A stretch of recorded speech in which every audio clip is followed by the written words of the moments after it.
morta. Fala para o teu irmão do lado: a nossa esperança não está morta. O nosso Jesus não habita entre os mortos. Os restos mortais de Jesus não estão aqui nessa terra. Ele ressuscitou para a glória de Deus. Em corpo, em alma e em espírito, Jesus ressuscitou. No versículo 4 ele fala sobre a herança que nós temos. E essa herança, Pedro fala, essa herança não é para esta vida.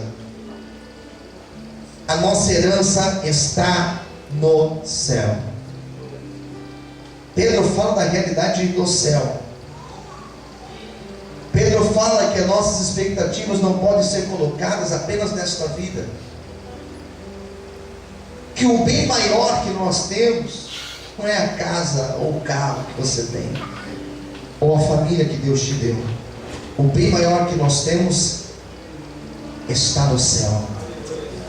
Pedro falou que a nossa herança, ela está lá no céu.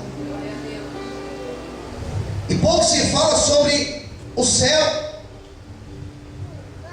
mas se pregam sobre a vida na terra, mas se pregam sobre as coisas desta vida, e pouco se fala do céu. Essa semana eu preguei sobre a volta de Cristo, mas não é comum se pregar sobre isso. Não é comum, não é habitual de igrejas, ainda mais neopentecostais, falarem sobre a volta de Cristo. Se fala mais em prosperidade do que na volta de Cristo. Se fala mais em chave de vitória do que na volta de Cristo. Pedro falou que a nossa herança maior, ela não está nesta vida, mas ela está no céu, que Deus preparou para mim e para você. Versículo de número 5. Aqui diz que nós somos guardados por Deus. Pedro, dentro do seu discurso, ele deixou claro para a igreja que independente daquilo que eles passariam, que independente das lutas, das dificuldades, ainda que eles fossem mortos pela causa de Cristo, existia sim a mão do Senhor sobre eles. E eu quero profetizar esta palavra também, que sobre a tua vida, que sobre a tua casa, existe a mão do Senhor para guardar, para livrar, para salvar, para resgatar. Pode o diabo tentar tocar em você, pode o diabo tentar tocar em tua casa, sobre a tua vida existe a mão do Senhor, guardando e livrando de todo mal. Você pode aplaudir o Senhor nessa noite? Mais fortes palmas para Deus.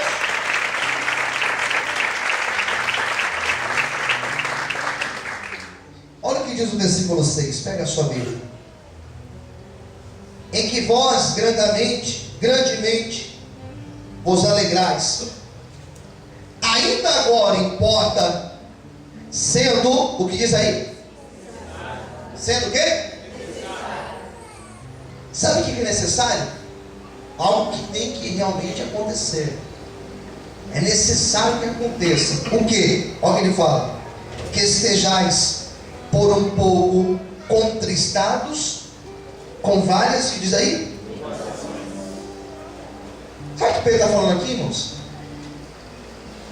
Que é necessário nesta vida nós passarmos por lutas, por tentações, por dificuldades. Sabe o que Pedro fala?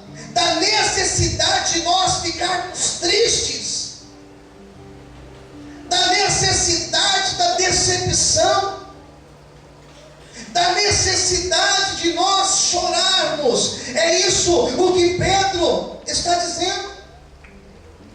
Eu li esse texto, eu comecei a pensar nesse texto, eu li várias vezes, eu fui lá atrás, voltei e reli, e comecei a pensar, escrevi, e arrisquei o que tinha escrito, escrevi outra coisa, até entender o que Pedro queria dizer.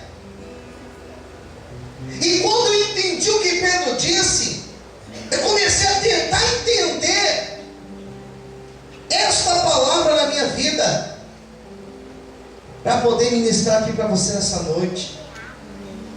Pedro olha para a igreja e ele fala: é necessário vocês passarem por estas lutas em que vocês estão passando. Imagina Imagine só eu chegar nesse altar, e ao invés de pregar, olha que Deus vai fazer, eu pregar e falar para você, olha, você precisa passar por tudo que você está passando. Imagine só, acabou o culto, você vem falar comigo, e você fala o seu problema, você fala a causa que você tem, e ao invés de eu orar, eu olho para você e falo, mas irmã, a irmã precisa passar por isso, irmão, você precisa passar por isso mesmo.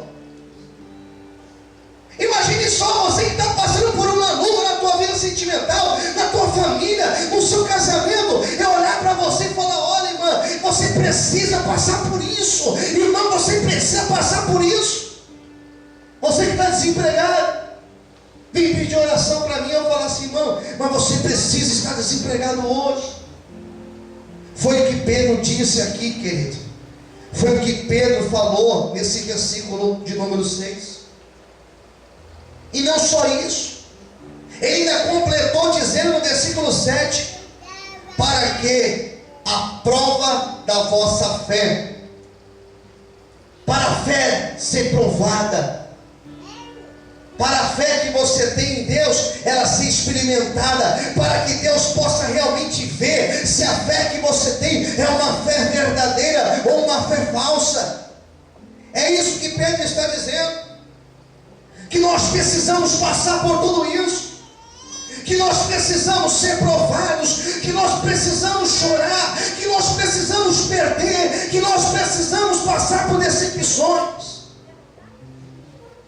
Eu fiquei vendo tudo isso, e eu me fiz a seguinte pergunta, mas para que passar tudo isso?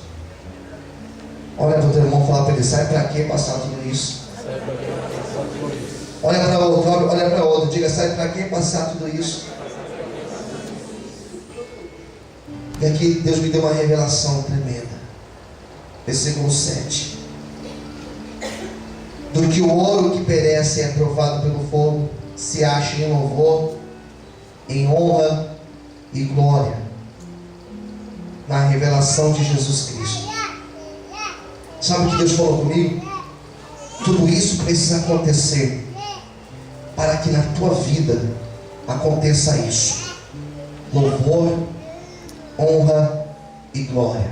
Repita comigo: louvor, honra e glória. Mais uma vez: louvor, honra e glória.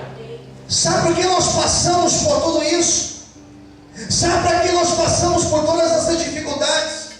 Para chegar num determinado dia, você louvar o Senhor, você testemunhar que Deus fez na tua vida. Sabe para que isso? Para que quem está ao teu lado, que hoje está te vendo chorando, que hoje está te vendo decepcionado, que hoje está te vendo por baixo, para que essa pessoa possa passar por você e ela também louvar o Senhor por aquilo que Deus fará na tua vida. Eu quero hoje profetizar debaixo do sangue de Jesus, que através da tua vida o nome do Senhor ainda será louvado e exaltado. Quem acredita nisso, adore o Senhor nesta noite. Através da sua vida o nome de Deus será louvado. Aleluia. Não somente louvor, mas tem aqui honra. Deus vai te honrar. Diga para o teu irmão, Deus vai te honrar. Fala para ele, se prepare, porque Deus vai te honrar. Sabe o que é ser honrado, irmãos? Sabe o que é ser honrado? Eu me recordo de uma passagem, eu poderia citar diversas. Poderia citar Davi, poderia citar José, poderia citar um monte de gente. Mas uma me vem na mente: Mardoqueu. Pergunte para o teu irmão lado, sabe quem foi Mardoqueu? Sabe quem foi Mardoqueu? Deve saber, você deve ter assistido aquela minissérie Esther. Eu não assisti, porque nesse horário eu estou nos cultos, né? Mas Mardoqueu está no livro de Esther. E ele era um judeu que ficava sentado na porta da cidade. Não sei nem se a história que passaram na minissérie é essa. Se não for, está fora da Bíblia, viu? Acontece isso, às vezes a pessoa assiste os filmes. Esses dias, não sei quem veio falar comigo que assistiu no congresso de escatologia. Pastor, mas lá no filme e tal, mostrou que depois que Jesus veio, aconteceu isso. Eu falei, não, mas isso não vai acontecer não. Está fora da Bíblia. Está fora da Bíblia. E esse tal Mardoqueu, ele ficava na porta da cidade. E um certo homem, por nome de Ramã, quando ele passava, todos tinham que se dobrar perante ele. E Mardoqueu, ele não se dobrava. Mardoqueu, ele ficava na posição, não se dobrava. Porque Mardoqueu não se dobrava perante homem, só se dobrava perante Deus. E por isso ele foi perseguido por Ramã. E Ramã fez algo, preparou algo para matá-lo. Estou resumindo a passagem. Preparou uma forca para o enforcá-lo. E Deus simplesmente mudou a história de Mardoqueu. E Deus honrou Mardoqueu de tal forma que Ramã, ele teve que ver a honra de Deus na vida de Mardoqueu. Ramã teve que pegar um cavalo que pertencia ao rei, colocar Mardoqueu em cima e andar por toda a cidade dizendo: este é o homem que Deus, que o rei desejou honrar nesse dia de hoje. Sabe o que Deus está me dizendo aqui, irmão? Que tem gente que está te perseguindo hoje, que está te afrontando hoje, que tem te humilhado, só que Deus vai te exaltar perante essa pessoa, e ela vai ter